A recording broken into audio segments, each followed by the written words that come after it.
Good morning everyone, आप सभी का स्वागत है आपके अपने यूट्यूब चैनल की कॉन्सेप्ट पर। जैसा कि आप सभी को पता है कि क्लास जो है हिंदी व्याकरण की चल रही है और इस क्लास में समास जो है वो समाप्त हो चुका है। समास के क्लास सारे के सारे पढ़ाए जा चुके हैं। अगर अभी तक आप नहीं देखे हैं तो उन्हें जाएं और डिस्क्रिप्शन में जरूर देखें। आज का जो क्लास हमारा होगा वो उपसर्ग है। आइए देखते हैं कि उपसर्ग किसे कहेंगे या उपसर्ग क्या है, उपसर्ग की विशेषता क्या है, उपसर्ग का मतलब क्या होता है। तो बिना देर करते हुए चलते हैं अपने क्लास की तरफ, आज के टॉपिक की तरफ। आइए देखते हैं। सवाल है हमारा कि उपसर्ग यानी उपसर्ग क्या है। तो उपसर्ग वह शब्दांश या अव्यय है। साफ बात हो रही है उपसर्ग की कि उपसर्ग जो है वह शब्दांश, उपसर्ग वह शब्दांश या अव्यय है। उपसर्ग वह शब्दांश या अव्यय है जो किसी शब्द के आरंभ में यानी शुरू में, जो किसी शब्द के आरंभ में यानी शुरू में जुड़कर उसके अर्थ में विशेषता ला दे या उसके अर्थ को बदल दे। साफ बात है। कहा जा रहा है कि उपसर्ग क्या है। तो उपसर्ग वह शब्द होगा या वह शब्दांश होगा जो किसी भी शब्द के प्रारंभ में यानी शुरू में आकर लग जाता है और लगने के बाद उसकी पूरी विशेषता या उस शब्द के अर्थ को ही बदल देता है। ये क्या कहलाएगा? तो ये कहलाएगा उपसर्ग। आइए कुछ उदाहरण देख लेते हैं उपसर्ग का। जैसे कि हमारे पास यहाँ दिया हुआ है परिसिद्ध। अब परिसिद्ध में क्या आ गया? परिसिद्ध में आ गया क्या? उपसर्ग परिसिद्ध का क्या हो जाएगा? पर, मतलब पर अलग और सिद्ध अलग। सिद्ध का मतलब हो जाएगा किसी भी चीज को सिद्ध करना, बताना, उसको विस्तृत करना। लेकिन उसके आगे जैसे ही प्रसिद्ध लग गया, इसका मीनिंग ही बदल जाएगा। इसका मतलब हो जाएगा प्रसिद्ध यानी फेमस।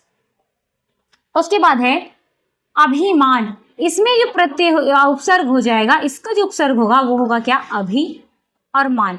मतलब मान में अभी लग गया तो वो क्या बना दिया? अभिमान बना देता है। उसके बाद है विनाश। ये नाश अलग है और ये वी है, ये श है। विनाश, ये वी अलग है और नाश अलग है। तो वी क्या हो जाएगा? वी हो जाएगा उपसर्ग होगा विनाश का। उसके बाद यहाँ देखते हैं उपकार। इसमें क्या हो जाएगा? तो उप हो जाएगा। उप हो जाएगा, क्या होगा? उप। तो उप हो जाएगा विसर्ग। आइए आगे देखते हैं। कहा जा रहा है कि विसर्ग नहीं, उपसर्ग होगा। उप क्या हो जाएगा? उप जो है वो उपसर्ग हो जाएगा। अब यहाँ कहा जा रहा है कि उपसर्ग हमेशा शब्द के पहले आता है। यह आपको पहले लाइनों में भी बताया जा चुका है कि उपसर्ग जो है हमेशा वो क्या आएगा? तो शब्द के पहले आता है और शब्द के पहले कोई भी उपसर्ग लगने के बाद उस शब्द का पूरा या तो अर्थ बदल देता है या उस शब्द की विशेषता को ही बदल देता है। आइए आगे देखते हैं उपसर्ग की विशेषता क्या है। तो उपसर्ग की लगभग 3 विशेषताएं होती है। उपसर्ग की कितनी विशेषताएं होंगी? तो उपसर्ग की 3 गतियां या विशेषताएं होती है। उपसर्ग की 3 गतियां या विशेषताएं हैं।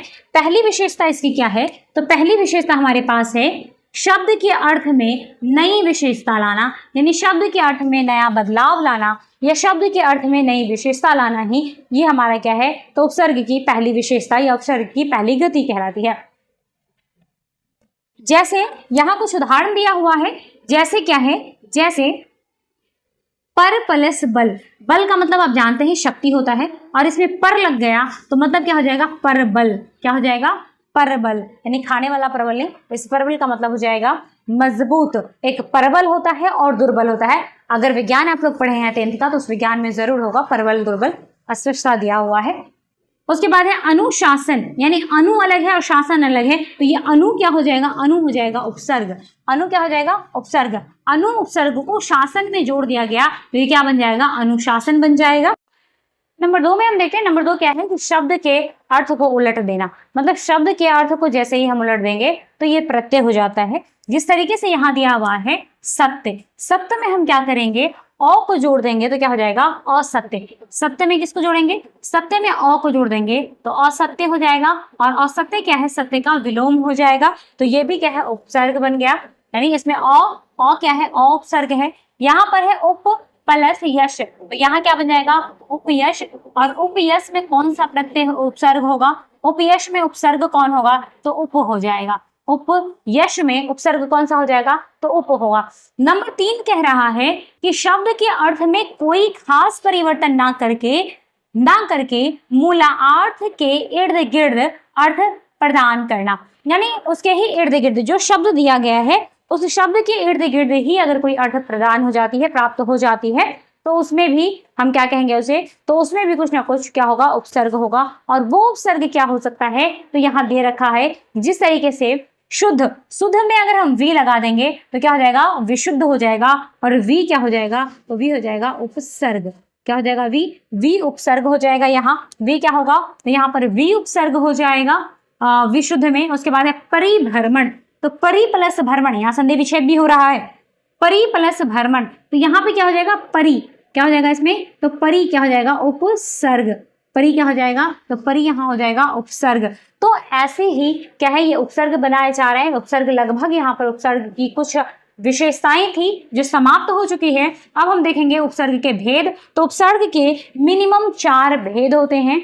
मिनिमम उपसर्ग के कितने भेद हैं, 4 भेद होते हैं। एक दिया हुआ है संस्कृत के उपसर्ग, मतलब कुछ शब्द संस्कृत के होंगे उसमें भी उपसर्ग लगेगा। उसके बाद हिंदी के उपसर्ग, अंग्रेजी के उपसर्ग और अरबी के उपसर्ग। तो ये क्या है, ये उपसर्ग है। उपसर्ग के 4 भेद हैं और ये चारों भेद हम कल पढ़ेंगे।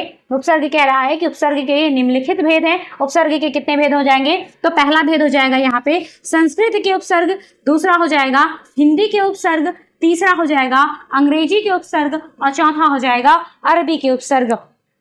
तो अगला जो ये चारों टॉपिक्स है, ये चारों टॉपिक्स हमारा कल समाप्त हो जाएगा। कल जो है उपसर्ग का क्लास समाप्त होगा, परसों से फिर हम प्रत्यय शुरू करते हैं। तो आज के लिए केवल इतना ही। अगर ये वीडियोस आपको अच्छी लगती है तो लाइक करें, सब्सक्राइब करें एवं शेयर जरूर करें। अपने दोस्तों तक ज्यादा से ज्यादा पहुंचाने की कोशिश करें। धन्यवाद।